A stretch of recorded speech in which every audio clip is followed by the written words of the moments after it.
उद्धव ठाकरेंच्या वाहनासमोरील निदर्शनं संतापातून आलेली प्रतिक्रिया। राज ठाकरेंची फेसबुक पोस्ट। जशाच दुप्पट तसं उत्तर याची चुणूक दाखवलीत। आता थांबवा, ठाकरेंचं मनसैनिकांना आवाहन।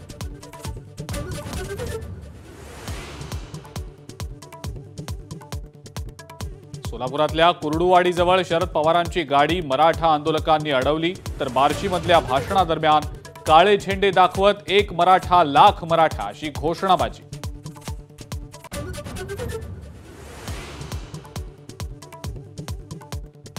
नांदेडच्या काँग्रेस बैठकीमध्ये मराठा आंदोलकांची घोषणाबाजी। आरक्षणाबाबत काँग्रेसनं आपली भूमिका स्पष्ट करण्याची मागणी।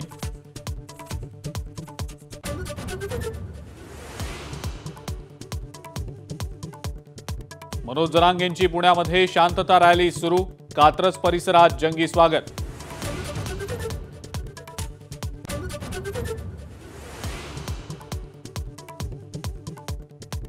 मनोज जरांगे स्वतः मुख्यमंत्री बनले तरीही सगळे सोयऱ्यांना आरक्षण मिळणार नाही। अनिल बोंडेंनी जरांगेंना पुन्हा डिवचलं।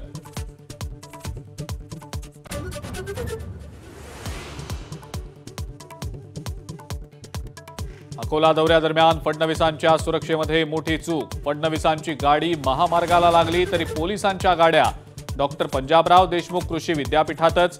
चूक लक्षात येताच पोलिसांची धावाधाव।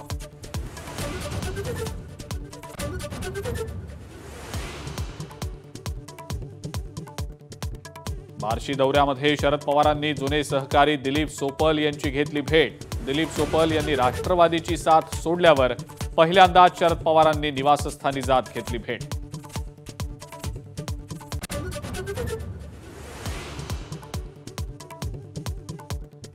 आकाशवाणी आमदार निवासात स्लॅबचा काही भाग कोसळला।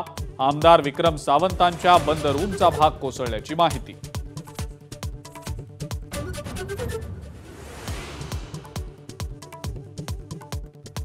नागपूरमधल्या सिमेंट कॉन्क्रीटच्या रस्त्यांविरोधात आंदोलन।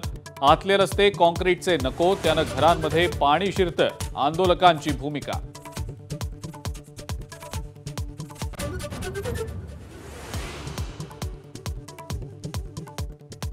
आणि कर्नाटकातल्या तुंगभद्रा धरणाच्या दरवाजाची साखळी अचानक तुटली। धरणातून 35,000 क्युसेक्सनं विसर्ग सुरू। धरणातून 60 टीएमसी पाणी सोडावं लागणार।